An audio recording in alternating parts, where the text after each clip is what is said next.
Hey guys, this is Miss Arlequin, and this is our ELA class introduction for the 2016-2017 school year. So we do have a couple of things we got to get out of the way tonight. First, we have to make sure that we've joined the ELA class Edmodo group. If you are a new student to my class and you want to make sure that you are signed up for a Gmail and that you send me an email just saying, hi, this is my name from class. That way I can add you to my contact list. If you are one of my previous students, I should already have your Gmail. If that Gmail has been deleted or you've made a new one or whatever the case is, then you also have to make sure you send me an email so I can update the list. Whatever parent letters you've received in class today, make sure you bring them back signed. We're also going to be doing, instead of index cards this year with your parents' information, I'm going to be doing a Google form. I'm going to post the link on Edmodo. So your parents kind of have some homework tonight. They have to go in and enter their contact information using that link. You want to make sure you're bringing in your class supplies, especially the stuff we need to donate to the class, like tissues and paper towels. We need those very badly. Remember last year we ran out towards the end of the year. Tomorrow we're going to be doing our first writing assignment, and we're going to be using our go-to story from 6th grade, The Chaser. So you received a copy of the story in class today. Please make sure you reread it. A copy can also be found in the Google Drive Student Resource folder. And finally, if you feel like you've gotten rusty over the summer because you've only been playing Pokemon Go, and you've forgotten some of the basics about how to use Edmodo and how to use Google Drive, then please take advantage of the how-to videos that I have created and posted on Edmodo. Watch them at your discretion. There's a lot of different how-tos. Pick the ones that you feel like you need to learn how to do or review how to do. And if you are an expert, you don't have to watch any of them. This is just a refresher. Alright, so one of the first class supplies we have to get out of the way are our 3 folders. 2 of them need to be pocket folders. One is for homework and classwork handouts until you get them into your binder. It's like a temporary holding place. The other one is the writing folder, which we're going to be using only during the writing projects. And finally, our class portfolio, which we are going to keep our tests and our projects in. So these 2 folders are going to stay in class, except the writing folder is going to go home with you again during writing projects. ELA portfolio is always going to stay in class, and you will get to take it home with you at the end of the school year. All right, now we talked about the Edmodo sign up. These are our Edmodo codes. You have to join the group that belongs to your particular class. If you join another class's group, it's just going to delete you from it. Please make sure that your Edmodo account is also your full name, not any kind of nicknames, and that it's also capitalized. I noticed last year a lot of people would have lowercase letters for their name. That's really not appropriate. Names should always be capitalized. They are considered proper nouns. Alright, so first I want to welcome you to Miss Arlequin or Miss A's English Language Arts class. And I want to welcome you to my evil classroom layer. In order to become full-fledged evil minions, you're going to need to read the class handbook carefully. It explains everything you need to know about this class.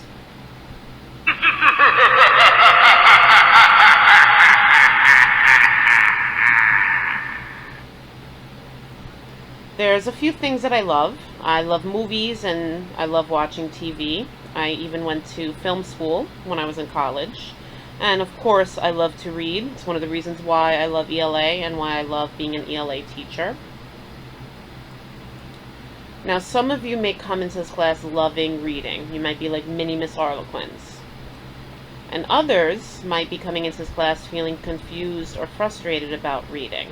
I want you to know that no matter how you feel about ELA, it's completely normal. Just like some of you might love math and others might hate math. I always had a difficult time in math, so it was never my favorite subject. But no matter how you feel about a subject, it doesn't mean that you have to hate that class. I know that I had some incredible math teachers when I was a kid, and so even though it wasn't my favorite subject, I still had math classes that I enjoyed. And hopefully this will be a class that you enjoy coming to and completing work in. Now the goal, no matter how you feel about reading, is to make you feel as comfortable with reading as possible. We want to make sure that every student is going to have some kind of growth and become better readers and writers by the end of the year. We're going to try to accomplish this by learning strategies that will help you understand what you read so that you can become a better reader, and just doing a lot of reading. And hopefully reading books that you'll like. And that's where independent reading comes in. Of course, you know that in class there's always texts that we have to read in class, we have to work with. They're part of the curriculum that the school has designed, and there are standards, the Common Core standards, that we have to meet in each grade level. And there's not really a lot we can do about that, but independent reading is a time where you can explore all the different books and genres that are out there. And so you should never be reading something during independent reading that you don't enjoy. All right, so let's go over our supplies for ELA class. You should have received a supply list at the end of 6th grade, and you're also getting it today with the class introduction handout. So our ELA supplies are, of course, starting with our binder. We also need a package of printer paper. If possible, this is a donated supply to be left in school so that we can print things in the class. You should have a planner or an agenda book to use in all your classes to record homework and due dates. You're going to, of course, need the folders that we talked about at the beginning of the video. You obviously need to have pens and pencils for writing, a mini stapler with staples. You should have a hole punch in your binder so that you can take the handouts that are photocopied for you, punch holes in them, and stay organized. A lot of times, loose leaf paper and handouts that you punch holes in will get ripped, and so you need to have reinforcements so that you can plug up those holes, and again, so that your binder doesn't get messy. Of course, we're going to be highlighting things as we read, and anytime we do any kind of work on the computer that involves possibly videos, you're going to want to make sure that you have headphones with you so that you can watch those videos and not disturb your classmates. Of course, we also have our class donation supplies. So we mentioned earlier paper towels, tissues, antibacterial/hand sanitizer, pens and pencils that you could donate for people who forget them. We'll keep those boxes in the classroom. The printer paper, and if you do have any markers, big ones or little ones, we can add them to the class supply. All right, so let's talk about those dots that you see on your table. We have, first off, our elbow partner dots. On days where you're not assigned an elbow partner, you'll know you're assigned an elbow partner on the seating chart. It's the person who is the same color as you. But there are some seating days where elbow partners are not previously assigned, and so you're always going to go by the desk. If you are sitting at a desk that has the same red dot as the one that you have, that is your elbow partner, and the same thing for the blue dot. And this should also go in terms of when you choose your seating. If you have an elbow partner that's been assigned for you, you and your elbow partner should try to sit at the table that has the same colored dot. That's not the most important thing, but it's certainly helpful. You might want to try to sit in those seats. You're also going to notice that you have some other colored dots. Those are your table monitor dots. So there's going to be times where we need to get our workbooks, or we need markers or some other supply handed out to everybody. And so I might say, yellow monitors, please pass this out. Orange monitors, please collect this.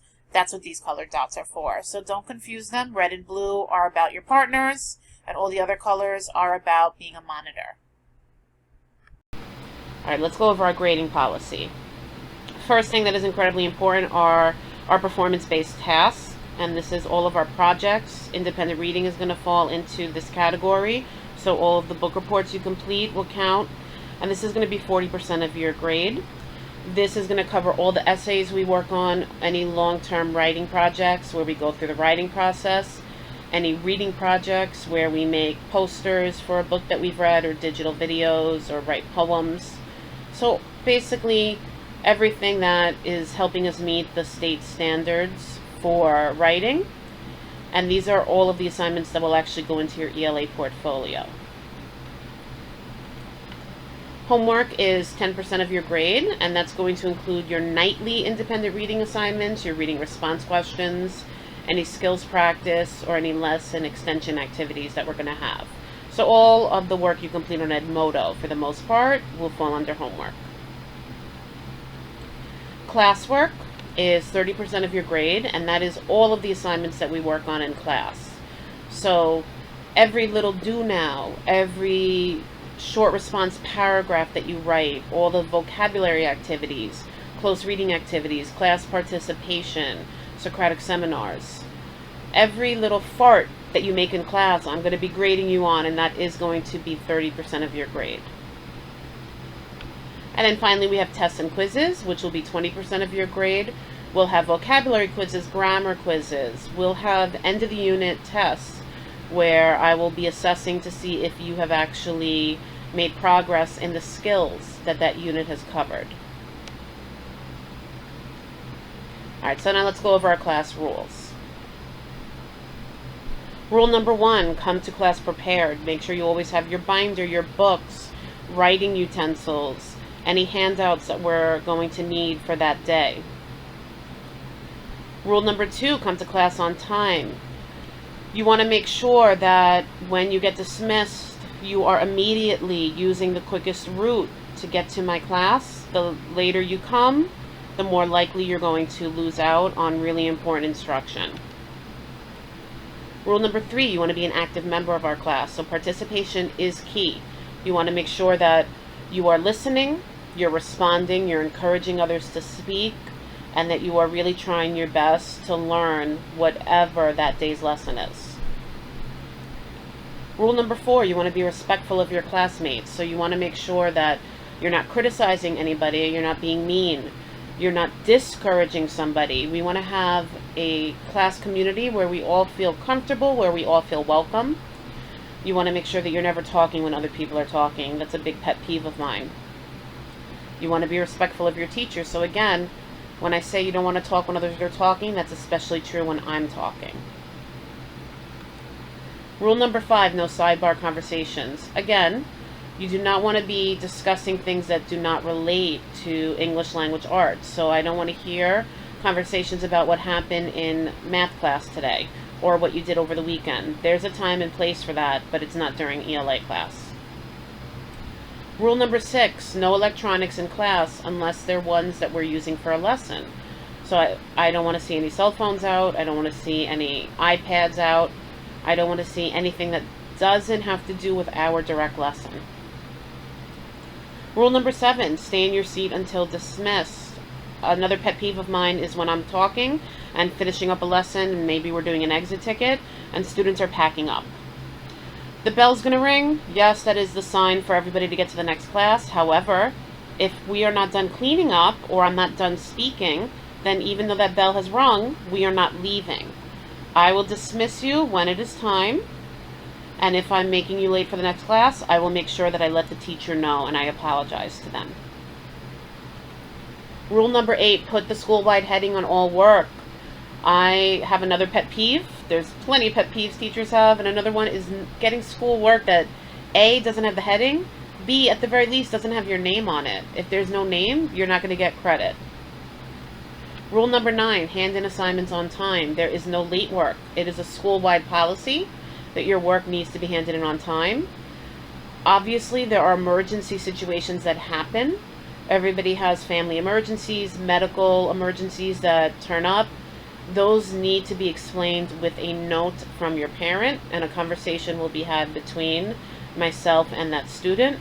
But in general, you need to get your work done. Rule number 10, don't be afraid to ask questions.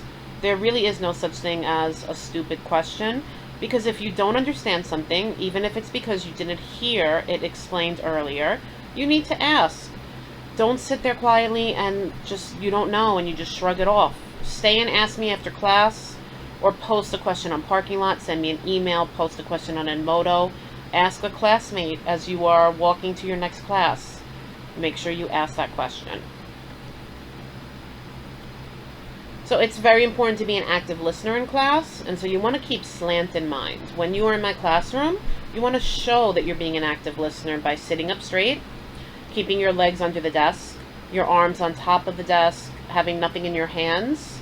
So you don't necessarily want to have a pencil in your hand, tapping it on the desk or drumming on the desk when a lesson is going on.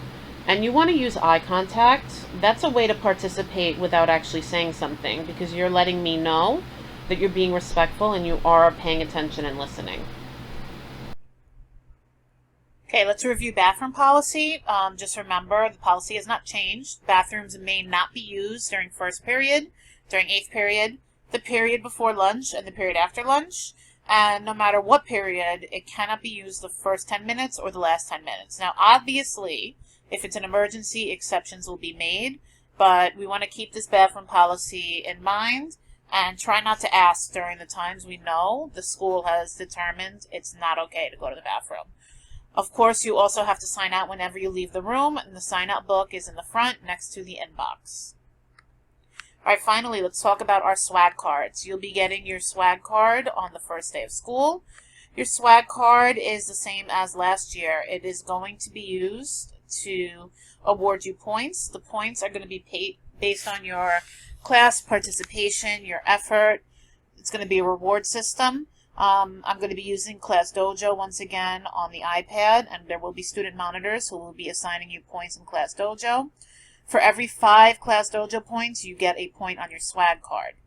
Now, for every 10 swag points, you can have a homework pass, or you can save up your points so you have 30. When you have 30, it is then a student choice. So student choice rewards can be sitting at the teacher's desk using my swivel chair, sitting with a friend in class. You can visit the treasure box and get some of the cool prizes that I have in there. You can use 5 extra points on a quiz, or you can save it for 10 extra points on a test. You can have free computer time in class, so you are excused from one of our assignments. And then I'm also open to any suggestions of a reward, so if there's something that you think you would like to use your 30 points for, you can suggest it, and if it's reasonable, I'll approve it. And finally, I just want to once again welcome you guys back to school. Welcome to my class. I look forward to a really great year with everybody.